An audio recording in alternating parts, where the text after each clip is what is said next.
Hi good morning എല്ലാവർക്കും കേട്ടോ. അപ്പോൾ എന്തായാലും ഒരുപാട് വലിയൊരു ദുരന്തങ്ങളൊക്കെ കഴിഞ്ഞ് നമ്മൾ ആ ഒരു സിറ്റുവേഷനിൽ പോയിക്കൊണ്ടിരിക്കണം. ഞാനാണ് ശരിക്കും പറഞ്ഞ അമ്മയോട് നിർബന്ധിച്ച് പറഞ്ഞ ഒരു വീഡിയോ നമ്മൾ എന്നും നമുക്കൊരു ദിനചര്യമായി മാറിയില്ലേ, അത് എല്ലാ ദിവസവും ഒരു വീഡിയോ പിടിക്കണം. പിന്നെ അത് മാത്രമല്ല അവൻ്റെ മെസ്സേജുകൾ നമുക്ക് കാണാം, അതിലൂടെ നമ്മൾ സംസാരിക്കുകയാണ് അല്ലേ.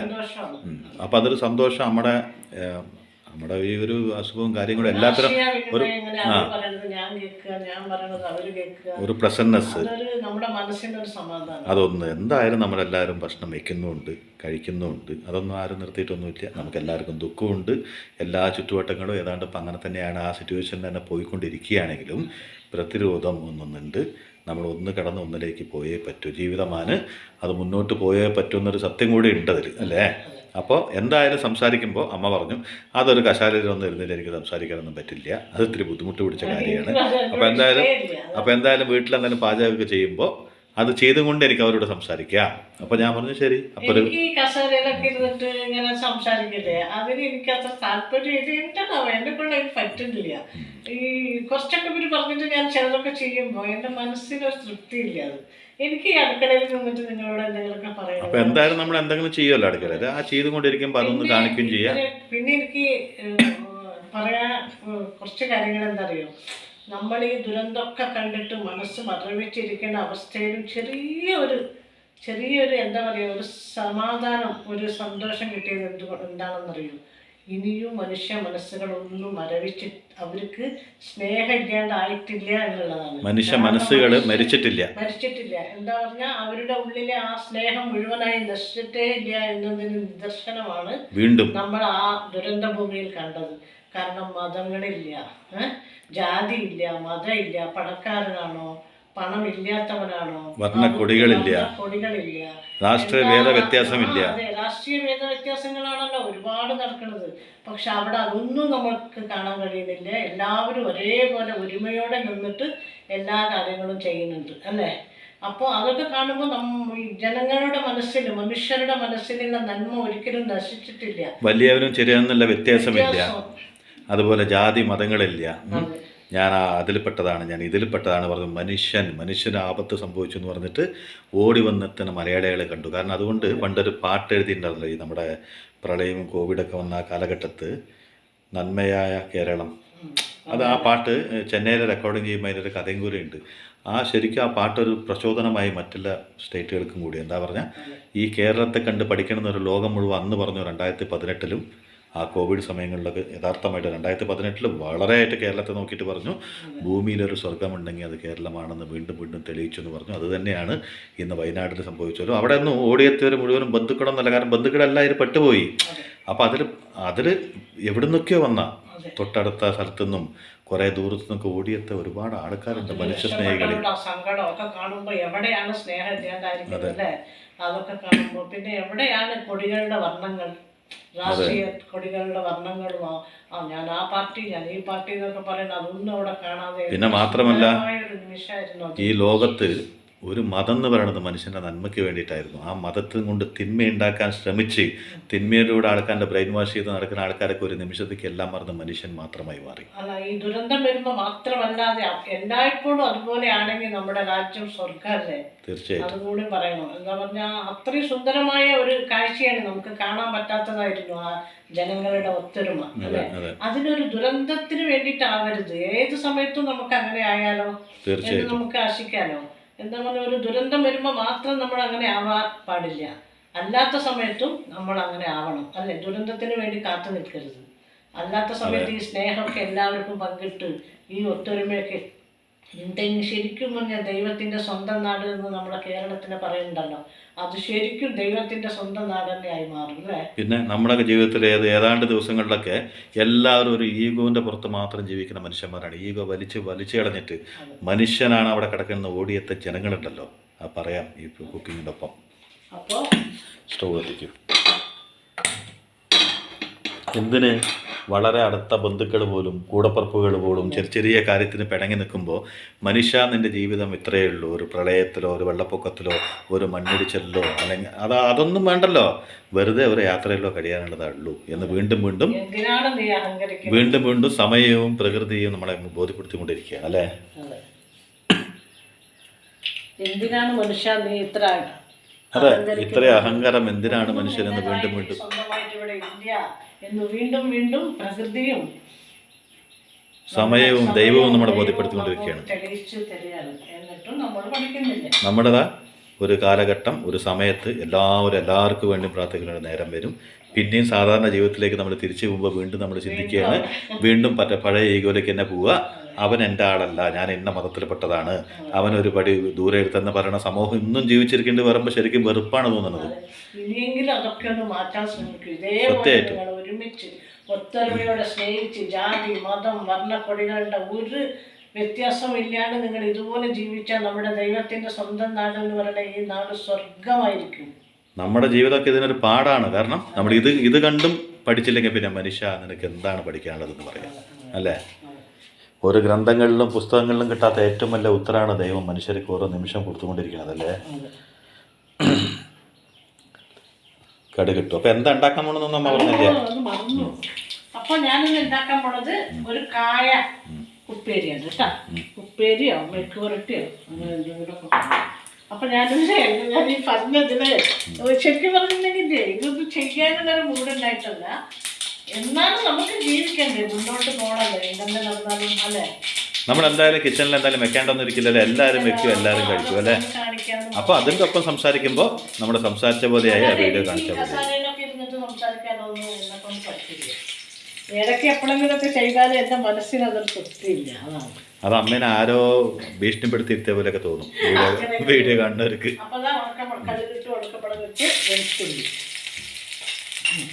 പിന്നെ അമ്മേനെ കാത്തിരിക്കുന്ന നമ്മുടെ ആയ കുടുംബത്തിൻ്റെ കുറച്ച് ആൾക്കാരുണ്ട്. യൂട്യൂബ് കുടുംബം എന്ന് പറഞ്ഞൊരു കൂട്ടായ്മയുടെ ഒരു സ്നേഹത്തിൻ്റെ ഒരു കുടുംബമുണ്ട്. അവര് അവിടെ അമ്മ ഇന്ന് വരുമോ നാളെ വരുമോ എന്ന് വെയിറ്റ് ചെയ്യാണ്. അതിൻ്റെ ഒപ്പം തന്നെ ഇത്തിരി വയ്യായ്മ ഉള്ളത് കൊണ്ട് പച്ചമുളക്.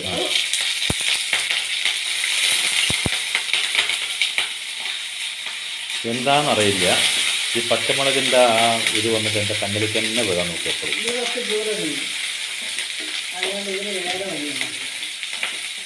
ഒരുപാട് ചുവപ്പാവുന്നു വേണ്ട. അപ്പോൾ നമുക്ക്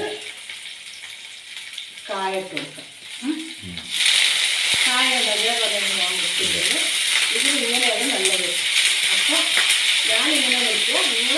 നിങ്ങളുടെ ആവശ്യത്തിന് ഉണ്ടാക്കാൻ അത് എടുക്കില്ല.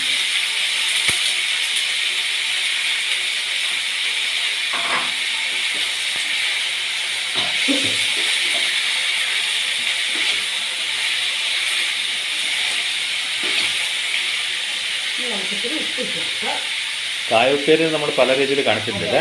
ഇത് കർണാടകത്തിലെ ഒരു രീതിയാണ്. ഇതിൽ ആവശ്യത്തിന് ഉപ്പിട്ട് പിന്നെ കറിവേപ്പില. ശരിക്കും പറയുകയാണെങ്കിൽ അമ്മ അത് ചെയ്തുകൊണ്ടിരിക്കുമ്പോൾ പാചകം ചെയ്യേണ്ട കാര്യം മറന്നു നോക്കിയായിരുന്നു അല്ലേ? ഒരു അവസാനം അമ്മ നേരെ ഒഴിക്കുകയാണ് എണ്ണ അല്ലേ? അത് സാരില്ല, അവർക്ക് മനസ്സിലാവുള്ളൂ. മഞ്ഞപ്പൊടി കറിവേപ്പില ചില തെറ്റൊക്കെ പറ്റിയിട്ടുണ്ടാവും, ക്ഷമിക്കൂട്ടാ.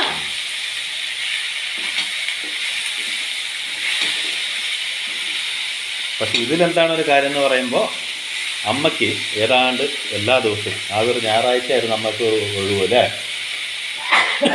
അതെന്താന്ന് പറഞ്ഞാൽ മകൻ ഏത് സമയത്താണ് വിളിക്കാന്നറിയില്ല, മകനും മരുമോളും. അപ്പോൾ ആ സമയത്ത് നമ്മൾ ഫോൺ അറ്റൻഡ് ചെയ്യുന്ന വരുന്ന ഒറ്റ കാരണം കൊണ്ടാണ് അല്ലേ? ഫോണിൽ വിളിക്കും. പക്ഷെ വീഡിയോ കോൾ വിളിക്കുന്ന സമയത്ത് അപ്പോൾ അപ്പോൾ ചിലപ്പോൾ പാചകം പകുതിക്ക് നിർത്തേണ്ടി വരും. അതൊക്കെ ആലോചിച്ചിട്ടാണ് സൺഡേ നമ്മളൊരു ദിവസം ഒഴിവാക്കണത് അല്ലേ? അല്ലാത്ത ദിവസങ്ങളൊക്കെ അമ്മേനെ അവരുടെ മെസ്സേജിലൂടെ അവരിനെയൊക്കെ അമ്മ കണ്ടിട്ട് ഒരു ഡെയിലി റൊട്ടീൻ പോലെ കാണണം. അവരുടെ മെസ്സേജുകൾ കാണാണ്ടിരിക്കുമ്പോൾ എനിക്കൊരു വിഷമം, എന്തോ ഒരു ഫീൽ, എന്തോ നഷ്ടപ്പെട്ട പോലെ. അതുപോലെ തന്നെ അമ്മ മരിച്ചു പോയൊരു പ്രളയ ദുരന്തം, അതിൽ മരിച്ചു പോയി അവർ ആ നിമിഷത്തെ മരണവേദനയും കൊണ്ട് അവരങ്ങനെ പോയി എന്ന് പറയുമ്പോൾ അതിൻ്റെ ഉള്ളിൽ നിന്ന് രക്ഷപ്പെട്ടവൻ്റെ ബന്ധുക്കളില്ലേ, അനാഥരായി പോയവർ, ബന്ധുക്കളിൽ നിന്ന് രക്ഷപ്പെട്ടവർ, അവരുടെ ഒരു അവസ്ഥ ആലോചിച്ച് നോക്കിയിട്ടുണ്ടോ? ആ നിമിഷം വരെ അവർക്ക് വീടുണ്ടായിരുന്നു, അവർക്ക് അവൻ്റെതായ സമ്പത്തുണ്ടായിരുന്നു, അവൻ്റെതായ സ്വപ്നങ്ങളുണ്ടായിരുന്നു, അവരെ പരിചരിക്കാനോ അവരെ നോക്കാനോ അവർക്ക് സ്നേഹിക്കാനോ അവരെ സ്നേഹിക്കാനോ ആൾക്കാരുണ്ടായിരുന്നു. എല്ലാം നഷ്ടപ്പെട്ടു പോയ അവരല്ലേ യഥാർത്ഥത്തിൽ ഈ പ്രളയ ദുരന്തത്തിൽ മരിച്ചവരെക്കാട്ടിലും ഏറ്റവും ബുദ്ധിമുട്ടിക്കൊണ്ടിരിക്കുന്നവർ. അവരൊക്കെ ഓരോരുത്തർ ഹോസ്പിറ്റലിൽ അവർക്ക് എണിച്ച് വരാൻ പറ്റില്ല. പക്ഷെ ഓരോ ആംബുലൻസ് വരുമ്പോൾ അവരുടെ നഷ്ടപ്പെട്ടു പോയ ബന്ധുക്കളില്ലേ, അവർ ജീവനോടെ ആണോ അതോ അവരുടെ മൃതദേഹമാണോ എന്ന് അറിയാതെ അവർ വളരെ ദുഃഖത്തോട് കൂടിയിട്ട് ആ വയ്യാത്ത ശരീരം വെച്ച് ഓടി പുറത്തേക്ക് വരികയാണ് ഓരോ ആംബുലൻസ് വരുമ്പോഴും. കേട്ടില്ലേ? അതിൻ്റെ ഒപ്പം തന്നെ ഒരു അമ്മയും മോളും, അമ്മ അത് കേട്ടോ, ന്യൂസിലൂടെ അമ്മ എല്ലാവരും കണ്ടിട്ടുണ്ടാവും. അവർ ഈ ഉരുൾപൊട്ടലിൻ്റെ സൗണ്ട് കേട്ടിട്ട് റോഡിൽ ഒരു കുന്നിൻ്റെ മുകളിലേക്ക് പോയി നോക്കുമ്പോൾ അവിടെ ഒറ്റക്കൊമ്പനായ ഒരു ആന, ആ ആനയും കൂടി അവരൊന്നും ചെയ്തില്ല എന്നുണ്ട്. കാരണം ആനയ്ക്കും പ്രകൃതിക്കും എല്ലാം, മൃഗങ്ങൾക്ക് ഒരു കൊമ്പനാന ഒരാളിനെ ഉപേക്ഷിച്ച് ഒന്നും ചെയ്യാണ്ട് അവരെ സംരക്ഷിക്കുക എന്നൊക്കെ പറയണത് നമ്മൾ എന്ന് വെച്ചാൽ ആന അവിടെ ഉണ്ടായിരുന്നു. ആ അമ്മ കൈതൊഴുത് പറഞ്ഞു, അവിടെ പ്രളയ ദുരന്തം കൊണ്ട് ഞാൻ ജീവനും കൊണ്ട് രക്ഷപ്പെട്ട് വരികയാണ്, ഞങ്ങളൊന്നും ചെയ്യരുതേന്ന് പറഞ്ഞു. ആനയ്ക്ക് മനുഷ്യൻ്റെ ഭാഷ അറിയോ, ഒന്നും അറിയില്ല. പക്ഷെ ദൈവത്തിന് അറിയാമല്ലോ ഒരു ഭാഷ. ആ അമ്മച്ചിയുടെ വീഡിയോ ഞാൻ കാണാനിട വന്നു. അവൻ്റെ രണ്ട് കണ്ണുകൂടി ആനയുടെ രണ്ട് കണ്ണുകൂടി വെള്ളം ഒഴുകുമായിരുന്നു ഇപ്പോൾ പറയുന്നത്. അപ്പോൾ ആ ഒരു ഇത് നിങ്ങൾ മനസ്സിലാക്കൂ, എന്തൊക്കെയാണ് ഈ ലോകത്ത് നമ്മൾ അറിയാൻ കിടക്കണതെന്ന്, അല്ലേ? അപ്പോൾ യഥാർത്ഥത്തിൽ ജീവിച്ചിരിക്കുന്നവരെല്ലാം നഷ്ടപ്പെട്ടു, അല്ലേ? അവർക്ക് ആരുമില്ല. ഇന്നിപ്പോൾ ഈ ഒത്തൊരുമയും കാര്യങ്ങളൊക്കെ കൂടിയിട്ടുള്ള ആൾക്കാരൊന്നും ഒന്നും ഉണ്ടായെന്ന് വരില്ല. അപ്പോൾ നമുക്കൊക്കെ ചെയ്യാൻ പറ്റിയ നല്ലൊരു കാര്യം എന്താണെന്ന് പറഞ്ഞാൽ, തീർച്ചയായിട്ടും ഈ പ്രളയ ഫണ്ട് പറഞ്ഞൊരു ഫണ്ടില്ലേ, അതിലേക്ക് ഉറപ്പായിട്ടും അതിലേക്ക് സംഭാവന അയക്കണം. അതിൽ ആകസ്മികമായിട്ട് ചില വാട്സപ്പിലും ഇതിലും ചില സംഭവങ്ങളിലൊക്കെ ചില വ്യാജമായിട്ട് കൊടുക്കുന്ന ചില കാര്യങ്ങളൊക്കെ ഉണ്ട്. അതിലേക്ക് കൊടുക്കരുത്, അവൻ്റെ കയ്യിലെത്തില്ല, ഇതിലേക്ക് കൊടുക്കരുതെന്നൊക്കെ പറഞ്ഞാൽ അങ്ങനെ ഒരിക്കലും ചിന്തിക്കരുത്. കാരണം എന്താ പറഞ്ഞാൽ, ഈ സമയം ഒരു പ്രളയ ഫണ്ട് എന്ന് പറയുമ്പോൾ അതിലേക്ക് കൊടുക്കാൻ പറ്റുമ്പോൾ നമ്മൾ വലിയ ആൾക്കാരൊന്നും അല്ലെങ്കിലും എന്താണ് നിങ്ങളെ കൊണ്ട് ചെയ്യാൻ പറ്റുന്നത്, ഒരു ചെറിയ സംഭാവനയെങ്കിലും ചെയ്തേ പറ്റൂ. കാരണം എത്രയോ പേരിൻ്റെ ജീവിതം വീണ്ടും രണ്ടാമത് തുടങ്ങാൻ പോവുകയാണെന്ന് വെച്ചാൽ, ജനിച്ച നാൾ തൊട്ടൊരു ജീവിതം തുടങ്ങാമെന്ന് പറയില്ലേ, അങ്ങനെ ഒന്നുമില്ലാത്ത പൂജ്യത്തിൽ നിന്നും അവൻ്റെ ജീവിതം തുടങ്ങുമ്പോൾ അതിന് ഞങ്ങളുടെ എല്ലാവരും ഓരോരുത്തരും നമ്മളെ കൊണ്ടാവണത് എത്ര ചെറിയ സംഭാവന ആയിക്കോട്ടെ, വലുതും ചെറുതെന്ന് വ്യത്യാസമില്ലാതെ, ഒരു മലയാളി മാത്രമല്ല, മനസാക്ഷിയില്ല ലോകത്തുള്ള മുഴുവനും അവരെ രക്ഷപ്പെടുത്തി അവരെ പുതിയൊരു ജീവിതത്തിലേക്ക് കൊണ്ടുവരണം. കാരണം അവൻ്റെ ഭാര്യ, മക്കൾ, അച്ഛൻ, അമ്മ ആരാ നഷ്ടപ്പെട്ടതെന്ന് ഒന്നും അറിയില്ല. ജീവിക്കാനുള്ള പകുതി ശക്തിയും കൂടി അവർക്ക് നഷ്ടപ്പെട്ട് പോയിണ്ടാവും. അവർ ജീവിക്കണമെന്നുള്ള തോന്നലും കൂടി ചിലരുടെ മനസ്സിലുണ്ടാവും. അങ്ങനെയുള്ള ജനങ്ങൾക്ക് നമ്മൾ കൊടുക്കുന്ന ഈ ചെറിയൊരു സംഭാവനയില്ലേ, അതിങ്ങനെ വ്യാജ വാർത്തകൾ വന്നിട്ട് അതിലേക്ക് അയക്കരുത്, ഇതിലേക്ക് അയക്കരുത്, വന്നത് മുടക്കാൻ വേണ്ടി ആൾക്കാർ നിൽക്കരുത്. പ്രളയ ഫണ്ട് എന്താണോ അതിലേക്ക് അയക്കാന്നുള്ളതാണ് നമ്മുടെ കടമ. പിന്നെ ഉള്ളത് കിട്ടിയോ കിട്ടില്ല എന്നുള്ളതൊക്കെ പിന്നെ നമുക്ക് നോക്കാം. ഇപ്പം നമുക്ക് ഓടി ചെയ്യാൻ പറ്റിയൊരു കാര്യം എന്താ പറയുക, സർക്കാരിനൊരു താങ്ങാവുന്നതാണ്. അവരെ കൊണ്ട് തന്നെ ചെയ്യാൻ പറ്റുള്ളൂ. സർക്കാരിനൊരു താങ്ങാവ് എന്തൊക്കെ ഫണ്ടുകളാണ് ഇതിൻ്റെ പേരിൽ രൂപപ്പെട്ടിരിക്കുന്നത്, അതുകൊണ്ട് അവരെ എത്തിക്കേണ്ട സ്ഥലത്ത് എത്തിക്കുക. ഒരുപാട് വിദേശ മലയാളികളും എല്ലാവരും അവരുടെ കയ്യിലാവുന്ന സഹായങ്ങൾ ചെയ്തുകൊണ്ടുണ്ട്. ഓരോ ഗ്രാമങ്ങളിൽ നിന്ന് ചെയ്യേണ്ട സഹായങ്ങൾ ചെയ്തുകൊണ്ട് മനുഷ്യനായും എല്ലാം എത്തിക്കൊണ്ട്. ഇതിൽ ഏറ്റവും കൂടുതൽ എനിക്ക് നന്ദി പറയാനുള്ളൊരു സംഭവം എന്താ അറിയാമോ, എവിടെ എന്ത് സംഭവിച്ചാലും ഇന്ത്യൻ പട്ടാളം, ഇന്ത്യൻ സേന അവിടെ എത്തിയിരിക്കുക. അവരില്ലെങ്കിൽ നമ്മുടെ ഭാരതം ഇല്ല എന്നുള്ളത് 100% സത്യമാണ്. നമുക്കൊക്കെ കേരളത്തിലെ ഒരു പ്രളയം കണ്ടു കഴിഞ്ഞാൽ ഇവിടുത്തെ കഴിഞ്ഞു, നമുക്ക് മിണ്ടാണ്ടിരിക്കുക. പക്ഷെ അവർക്ക് അങ്ങനെയല്ല. ഇന്ത്യ എന്ന് പറഞ്ഞ മഹാരാജ്യത്തിൽ എത്ര സ്ഥലങ്ങളുണ്ടോ അവിടെ എവിടെയൊക്കെ എന്തൊക്കെ സംഭവിച്ചാലും ഓടി തൻ്റെ ജീവൻ പണയം വെച്ച് തൻ്റെ കുടുംബത്തെ മറന്ന് നമ്മളെ സംരക്ഷിക്കുന്ന പട്ടാളക്കാർക്ക് ഹൃദയം കൊണ്ട് ആദ്യത്തെ സല്യൂട്ട്. രണ്ടാമത്തത് മെഡിക്കൽ ക്യാമ്പ് എടുക്കുന്ന നഴ്സുമാർക്കും ഡോക്ടർമാർക്കും ഹൃദയം കൊണ്ട് സല്യൂട്ട്. ഈ നിമിഷം വർണ്ണങ്ങളില്ലാതെ കൊടികളില്ലാതെ നിന്ന ഓരോ രാഷ്ട്രീയക്കാരനും ഹൃദയം കൊണ്ട് സല്യൂട്ട് കൊടുക്കണം. അതിൻ്റെ ഒപ്പം തന്നെ മാധ്യമ പ്രവർത്തകർ എന്താണെന്ന് പറഞ്ഞാൽ അവർക്കും ഭാര്യയും കുട്ടികളും കുടുംബമൊക്കെ ഉണ്ട്. ഈ പ്രളയം നടക്കുന്ന സ്ഥലത്താണ് അവരും നിൽക്കുന്നത്. അവർ ഈ മാധ്യമ വാർത്തകൾ ഓരോ നിമിഷം നമ്മളിൽ എത്തിച്ച് തന്നില്ലെങ്കിൽ ഇന്ന സ്ഥലത്ത് എന്ത് നടക്കുന്നു നമുക്കറിയൂ. ആ മഴയത്തും കാറ്റത്തും വെയിലത്തും നിന്നും ഭക്ഷണം കൂടി ശരിക്കും സമയത്ത് കിട്ടുന്നുണ്ടോ എന്ന് അറിയാതെ ശരിക്കും പറയുകയാണെങ്കിൽ പട്ടാളക്കാർക്ക് തുല്യമായിട്ട് നമ്മുടെ ഒപ്പം നിന്ന് വാർത്ത എത്തിക്കുന്ന മാധ്യമക്കാർക്കും ഹൃദയം കൊണ്ടൊരു വലിയൊരു സല്യൂട്ട് കൊടുക്കേണ്ട സമയമാണിത്. കാരണം എന്താ പറഞ്ഞാൽ അവരൊക്കെ ചെയ്യുന്ന ചില സമയങ്ങളിലുള്ള ത്യാഗങ്ങളുണ്ടല്ലോ, നമുക്ക് വീണ്ടും വീണ്ടും ഇത്രയും ദിവസങ്ങളിൽ അവിടെ എന്ത് നടക്കുന്നുണ്ട്, എത്രത്തോളം ബുദ്ധിമുട്ട് മേടിച്ചൊരു വൻ പ്രളയമായിരുന്നു ഇത് നമുക്ക് അറിയിച്ചു തന്ന മാധ്യമ വ്യക്തികൾക്ക് ഹൃദയം കൊണ്ട് വലിയൊരു സല്യൂട്ട് അടിക്കണം. അവർ ഒപ്പത്തിനൊപ്പം നിന്നിട്ടുണ്ട് എന്നുള്ളൊരു സത്യമാണ്. അപ്പോൾ സൈനികർക്കും പിന്നെ അയൽപ്പക്കത്ത് നിന്ന് ഓടിയെത്തിയ സാധാരണക്കാരായ വ്യക്തികൾ, ബന്ധുക്കളും സ്വന്തക്കാരും അല്ലാത്തവർ, ഇന്നത്തെ കാലം നിങ്ങളൊന്ന് ആലോചിച്ച് നോക്കണം. സ്വന്തം ബന്ധു എന്ന് പറയുന്നവർക്ക് ഒരു ആപത്ത് എന്ന് പറഞ്ഞാൽ വേഗം സ്ഥലത്തില്ല എന്ന് പറഞ്ഞ സ്ഥലം മാറിപ്പോണ കാലഘട്ടത്ത് അടുത്ത സ്ഥലത്തു നിന്നൊക്കെ ആൾക്കാരെത്തി സഹായിക്കുക. മനുഷ്യനെ കാണാൻ പറ്റിയൊരു സമയമാണ്. മനുഷ്യനെ അല്ലേ, മനുഷ്യൻ ആപത്ത് സംഭവിക്കുമ്പോൾ മനുഷ്യൻ ഒരു ദൈവമായിട്ട് മാറുന്നൊക്കെ നമ്മുടെ കഥകളിൽ കേട്ടിട്ടുണ്ട്. മൃഗാടക്കം ദൈവമായിട്ട് മാറുന്നൊരു സംഭവം ഉണ്ടായി അല്ലേ. അപ്പോൾ ഇതാണ് മനുഷ്യൻ. ഇപ്പം നമ്മൾ കണ്ടില്ലേ, ഇവരാണ് മനുഷ്യർ. അപ്പോൾ അവിടെയുള്ള ഇത്രയും ജനങ്ങളെ നമ്മൾ കണ്ടു, ഇത്രയും കൂട്ടായ്മയുള്ള മനുഷ്യൻ എന്ന് പറയുന്ന സത്യം ഇപ്പം നമുക്ക് കാണാൻ ഇട വന്നു അല്ലേ. അപ്പം നമ്മുടെ കൈ കൊണ്ട് എന്താണ് നമുക്ക് പറ്റുന്നത് അല്ലേ.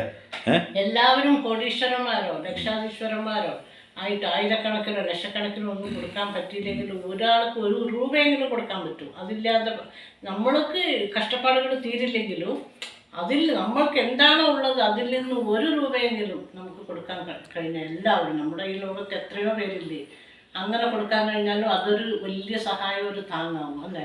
അപ്പോൾ അവരും ഇവരും പറയണതൊന്നും നിങ്ങൾ കേൾക്കരുത്. നിങ്ങളുടെ കയ്യിലാവുള്ളത് നിങ്ങൾക്ക് എന്തോ പറയില്ലേ, അണ്ണാരക്കണ്ണനെ തന്നാലാവുന്നതെന്ന് പറഞ്ഞ പോലെ നിങ്ങൾ എന്തെങ്കിലുമൊക്കെ നിങ്ങളുടെ കയ്യിലുള്ളത് കൊടുക്കുക. ഇത്ര വേണമെന്നോ ആയിരക്കണക്കിന് വേണമെന്നൊന്നും പറയുന്നില്ല. അത് മുഖ്യമന്ത്രിയുടെ ഫണ്ടിലേക്കോ അല്ലെങ്കിൽ പ്രളയത്തിന്റെ ഏതൊക്കെ രീതിയിലാണ് രൂപീകരിച്ചെടുക്കുന്നത്, നിങ്ങൾക്ക് എങ്ങനെയാണ് എളുപ്പം ആ രീതിയിൽ എത്തിക്കേണ്ട രീതിയിൽ നിങ്ങൾ തീർച്ചയായിട്ടും ഏറ്റവും വലിയ ഒരു പുണ്യമായിരിക്കും. പിന്നെ ജീവിക്കാൻ സത്യം പറഞ്ഞാൽ എല്ലാവരും വിട്ടുപോയി ഏകനായി എന്തിനും മാറാൻ തുണിയും കൂടി ഇല്ലാണ്ടിരിക്കുന്നവരുടെ ഒരു അവസ്ഥ നിങ്ങളൊന്ന് ആലോചിച്ച് നോക്കണം. ഇന്നലെ വരെ സമ്പത്തുള്ളവർ, ഇന്നലെ വരെ എല്ലാം ഉണ്ടായവർ, അവർക്കെന്ന് പറഞ്ഞ ഒരു വീടുണ്ടായിരുന്നു, കുടുംബം ഉണ്ടായിരുന്നു, സ്വപ്നങ്ങളുണ്ടായിരുന്നു. അവർ ദിവസം രാവിലെ എണീച്ചാൽ കാണുന്ന വ്യക്തികളുണ്ടായിരുന്നു, ആ വ്യക്തികളുടെ മുഖങ്ങളുടെ മുഖപരിചയമുള്ള ആൾക്കാരുണ്ടായിരുന്നു. ഒന്നുമില്ല, ഒരു ഗ്രാമം തന്നെ മൊത്തത്തിൽ പോയി. ഇപ്പോൾ അവർ ദിവസം കണ്ട് പുഞ്ചിരിക്കുന്ന നീ എങ്ങനെയുണ്ട്, നിനക്ക് സുഖാണെന്ന് അന്വേഷിക്കാൻ അവൻ്റെ സ്വന്തം നാട്ടുകാരും വീട്ടുകാരും എല്ലാം നഷ്ടപ്പെട്ട അവർക്ക് ഇനി താങ്ങും തളരാവേണ്ടത് നമ്മളെപ്പോലെ മനുഷ്യസ്നേഹികളായ കുറച്ച് വ്യക്തികളാണ് അല്ലേ. അപ്പോൾ അവിടെ നൽകാൻ നമ്മൾ മറക്കരുത്. സത്യം പറഞ്ഞാൽ നമ്മളെല്ലാവരും ഈ ഒരു വാർത്ത കേട്ട് ലോകമെമ്പാടുമുള്ള മലയാളികൾ തളർന്നിരിക്കുന്നൊരു സമയമാണ്. എല്ലാവരും അവർക്ക് വേണ്ടി പ്രാർത്ഥിച്ചിട്ടുണ്ട്. ആ പ്രാർത്ഥനയുടെ ഫലമായിരിക്കാം കുറച്ച് പേരെങ്കിലും ജീവനോട് നമുക്ക് കിട്ടിയിട്ടുള്ളത്. കുറച്ച് പേരെ ജീവനോട് നമുക്ക് കിട്ടാൻ സാധിച്ചത് ചിലപ്പോൾ അത് അറിഞ്ഞ ഉടനെ പ്രാർത്ഥിച്ച ഒരുപാട് പേരുടെ ആയിരിക്കാം. ഇന്ന് ഈ നിമിഷം മനുഷ്യൻ വീണ്ടും ഒരു വട്ടം മനസ്സിലാക്കുന്നു, ഹൃദയബന്ധത്തിനെക്കാട്ടിലും വലിയൊരു ബന്ധമില്ല. ജാതി മതം നമ്മളെ നന്നാക്കാനുള്ളതാണ്.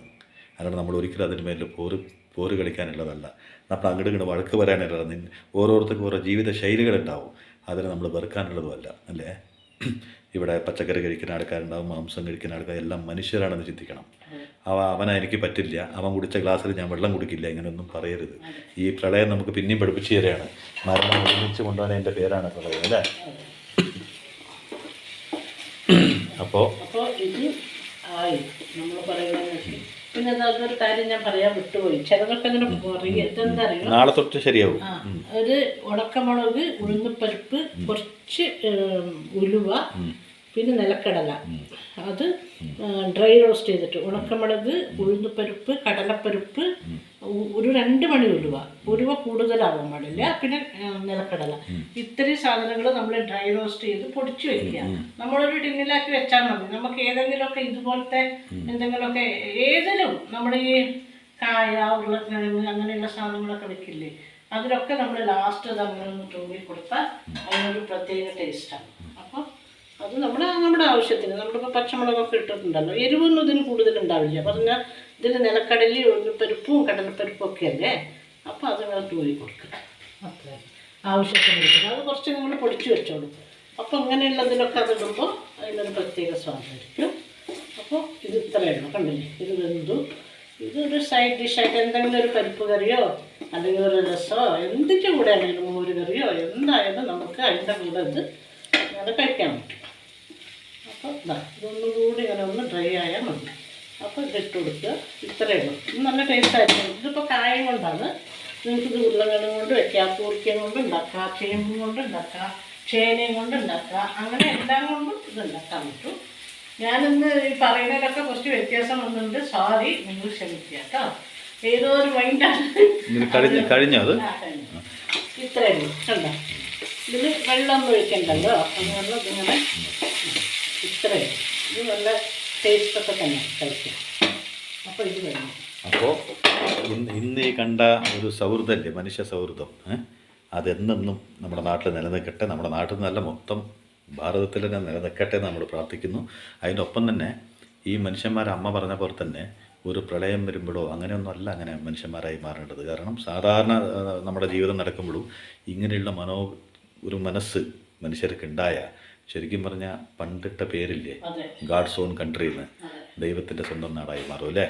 ഉറപ്പായിട്ടും എനിക്ക് അത് കാണുമ്പോൾ ദൈവത്തിനോട് ഞാൻ സത്യത്തിൽ പ്രാർത്ഥിച്ചു. എന്താ പറയുക, ദൈവമേ എന്നും ഈ സ്നേഹം നമ്മുടെ നാട്ടിൽ നിലനിൽക്കണേ. നമുക്ക് ഈ പേര് എല്ലാവരും പറഞ്ഞില്ലേ, ദൈവത്തിന്റെ സ്വന്തം നാട് കേരളം. എന്തിന് ഓരോ മിനിറ്റിന് എൻ്റെ ബാല്യസുഹൃത്തുക്കളോ നമ്മുടെ കുറച്ച് പരിചയക്കാരൊക്കെ കർണാടകയിൽ നിന്നും അവിടെ നിന്നൊക്കെ വിളിച്ചല്ലോ കുറേ ആൾക്കാർ. ഏത് ഒരു നിമിഷം വിടാണ്ട് വിളിച്ചുകൊണ്ടിരിക്കുകയായിരുന്നു. കാരണം അവർ നമ്മൾ എന്നോ അവർക്ക് നൽകിയ സ്നേഹമാണ്. അതും കൂടി ഓർക്കണം കേട്ടോ. സമയത്ത് വർഷങ്ങളായി നമ്മൾ ആ നാടൊക്കെ വിട്ട് ഇങ്ങോട്ട് വന്നിട്ട്. പക്ഷേ മിനിറ്റിന് എങ്ങനെയുണ്ട്, അമ്മയ്ക്ക് എങ്ങനെയുണ്ട്, കുടുംബത്തിന് എങ്ങനെയുണ്ട് വന്നിട്ട് ഓരോ മിനിറ്റും അത് വളരെ വളരെ സന്തോഷമുള്ള കാര്യം. അപ്പോൾ ഇത് അതിൻ്റെ ഒപ്പം തന്നെ പറയുമ്പോൾ ഒരു കാര്യം കൂടി, നമ്മുടെ കൂടപ്പിറപ്പുകൾ സഹോദരന്മാരാണ് നമുക്ക് നഷ്ടപ്പെട്ടു പോയത് വയനാട് എന്നുള്ള സ്ഥലത്ത്. അവിടെ ജീവിച്ചിരിക്കുന്ന നമ്മുടെ തന്നെയായ നമ്മുടെ ആൾക്കാർക്ക് വേണ്ടിയിട്ട് നമ്മളെ കൊണ്ടാവണത് ചെറിയ രീതിയിലെങ്കിലും നമ്മളെല്ലാവരും ഒരുമിച്ച് സഹായിക്കുകയും ചെയ്യുക. അവർക്ക് വേണ്ടി അവർക്ക് ഇനിയും ജീവിതത്തിൽ ധൈര്യം കൊടുക്കാൻ, കരുത്ത് കൊടുക്കാൻ നമ്മളെല്ലാവരും പ്രാർത്ഥിക്കുകയും ചെയ്യുക. അതിൻ്റെ ഇടയ്ക്ക് തന്നെ ദൈവത്തിൻ്റെ ഒരു കയ്യൊപ്പ് പോലെ മനുഷ്യനും മൃഗത്തിനും ഒരുപോലെ മനസ്സ് വന്നൊരു സമയം. ഓരോ ഒറ്റക്കൊമ്പൻ ആന, ഒരു കാട്ടാന എന്നൊക്കെ പറയുമ്പോൾ അതൊക്കെ അവർ സംരക്ഷിച്ചു എന്ന് പറയുമ്പോൾ അതൊക്കെ ദൈവം അവിടെ ഉണ്ടെന്ന് വീണ്ടും ഒരു സൂചനയാണ്. ഒരു പ്രളയം വരുമ്പോഴും അവിടെ ഒരു നന്മയും തിന്മയും രണ്ടും ഒരുമിച്ചാണ് അവിടെ സംഭവിച്ചിരിക്കുന്നത് അല്ലേ. അപ്പോൾ നിങ്ങൾ എപ്പോഴും ഇതുപോലെ ഈ ഒരു ദുരന്തത്തിനോ മറ്റൊരു ഇതിനോ ഒക്കെ വേണ്ടി കാത്തു നിൽക്കാതെ നിങ്ങൾ എന്നും ഈ സ്നേഹം പങ്കുവെക്കൂ. ഇങ്ങനെ ജീവിച്ചു നോക്കൂ. നമ്മുടെ നാടിനെക്കാളും വലിയൊരു സ്വർഗം ഉണ്ടാവില്ല. അതുപോലെ നിങ്ങൾ കയ്യിലാവുന്ന സഹായങ്ങൾ ചെയ്യൂ. അത് ഒരു രൂപയാണെങ്കിലും വേണ്ടില്ല. അത് നിങ്ങളുടെ കഴിവിനനുസരിച്ച് നിങ്ങൾ ചെയ്യുക. അതുപോലെ നിങ്ങൾ എല്ലാവർക്കും വേണ്ടി നിങ്ങൾ വിളക്ക് വെക്കുമ്പോൾ എല്ലാവർക്കും വേണ്ടി പ്രാർത്ഥിക്കൂ കേട്ടോ. വിളക്ക് വെക്കുമ്പോഴോ നിസ്കരിക്കുമ്പോഴോ പ്രാർത്ഥിക്കുമ്പോഴോ ഒക്കെ എല്ലാവർക്കും വേണ്ടി എല്ലാവരും പ്രാർത്ഥിക്കും. ആ പ്രാർത്ഥനയ്ക്ക് എന്തായാലും ഇരട്ടി ഗുണമാണ്. ദൈവം ആ പ്രാർത്ഥന കേൾക്കുന്നു. ഒത്തൊരുമിച്ചൊരു പ്രാർത്ഥനയാണ്. ആ പ്രാർത്ഥനയ്ക്ക് ഒരു പ്രത്യേക ശക്തിയാണ് അല്ലേ. അതെ, ഒരു വാചകം നമ്മൾ കേട്ടിട്ടില്ലേ, 1000 രൂപ മുടക്കി നീ എന്നെ കാണാൻ വരുന്നേക്കാളും എത്രയോ എനിക്കിഷ്ടം നീ 1000 രൂപ കൊണ്ട് വിശക്കുന്നവനാണ് അന്നം കൊടുക്കുകയാണ്. അതെ, ദൈവം പറഞ്ഞിട്ടുള്ളതാണ്. അതായത് നീ 1000 ലക്ഷങ്ങളോ മുടക്കി നീ എന്നെ കാണാൻ വരണ്ട, അതേ വിശക്കുന്നവന്റെ വയറ് നിറയെ നീ ഭക്ഷണം എടുക്കുക, അപ്പം നിന്റെ കൂടെ ഞാനുണ്ടാവും. അതാണ് എനിക്കിഷ്ടം. ആ പൈസ നീ അവന് വേണ്ടി ചെലവ് ചെയ്യൂ, അവിടെ ഞാൻ നിന്റെ ഒപ്പം നിൽക്കും. അതെൻ്റെ വാക്കാണ്. അതാണ് ദൈവത്തിൻ്റെ വാക്ക്. അപ്പോൾ ദൈവത്തിനെ കാണാൻ 1000 ചെലവ് ചെയ്യപ്പോണ്ട. അത് കഷ്ടപ്പെടുന്ന ആൾക്കാർക്ക് നിങ്ങൾ സഹായിച്ചു നോക്കൂ. നിങ്ങളുടെ അടുത്ത് ദൈവം ഉണ്ടാവും. ദൈവത്തിന് അതാണ് ഇഷ്ടം. അതെൻ്റെ വാക്കാണെന്നാണ് ദൈവം പറഞ്ഞിട്ടുള്ളത്. അതുപോലെ തന്നെയല്ല. അപ്പോൾ കൂടുതൽ ഞാൻ ഒന്നും പറഞ്ഞ് നിങ്ങളെ ബോറടിപ്പിക്കുന്നില്ല കേട്ടോ. അപ്പോൾ എല്ലാവർക്കും ബൈ.